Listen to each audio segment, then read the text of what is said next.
পবিত্র রমজান মাসেই ফিলিস্তিনে হামলা চালিয়ে আবারও যুদ্ধবিরতি চুক্তি লঙ্ঘন করেছে দখলদার ইসরায়েল। এরই মধ্যে গাজায় ইসরায়েলি হামলার বিভিন্ন ভিডিও ছড়িয়ে পড়েছে সোশ্যাল মিডিয়ায়, আর সেগুলো নিয়ে ক্ষোভে ফুঁসছে মুসলিম বিশ্ব। এরই মধ্যে ভাইরাল হয়েছে এক শিশুর ঘাস পাতা খাওয়ার একটি ভিডিও। স্বেচ্ছাসেবক কর্মীদের এক ভিডিওতে দেখা গেছে এমন হৃদয় বিদারক ঘটনা। ভিডিওটিতে দেখা যায় স্বেচ্ছাসেবকরা গাজার কোনো এক এলাকায় খাদ্য সামগ্রী বিতরণ করছিলেন। এ সময় এক স্বেচ্ছাসেবক দেখেন এক শিশু রুটির ভেতর কিছু একটা দিয়ে খাচ্ছে।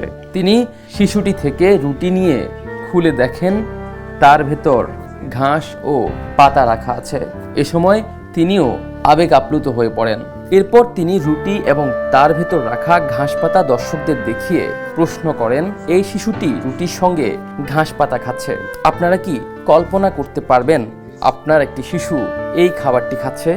আর ভিডিওটির কমেন্ট বক্সে ইসরায়েলের প্রতি মন্তব্যের ঝড় বইয়ে দিয়েছেন নেটিজেনরা। এদিকে দখলদার ইসরায়েলের অবরোধের ফলে চরম ক্ষুধা যন্ত্রণায় ভুগছে গাজার 10 লাখ শিশু, কারণ সেখানে বর্তমানে খাদ্য ও পানির তীব্র সংকট দেখা দিয়েছে। সোমবার এক সতর্ক বার্তায় এমনই তথ্য দিয়েছে জাতিসংঘ শিশু তহবিল ইউনিসেফ।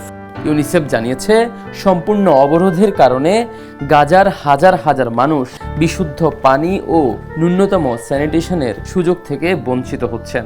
এমন সংকটাপন্ন অবস্থায় গাজায় শিশুদের জীবন বাঁচাতে অবিলম্বে কিছু পানি ও বিদ্যুৎ প্রবেশ করতে দিতে হবে বলে আহ্বান জানিয়েছেন দেইর আল বালাহ থেকে ইউনিসেফের আঞ্চলিক পরিচালক এদুয়ার্দো বাইকবেদার।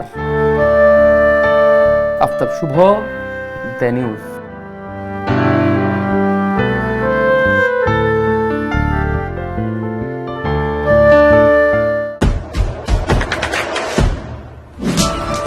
দেশে দেশে সবার সাথে দ্য নিউজ।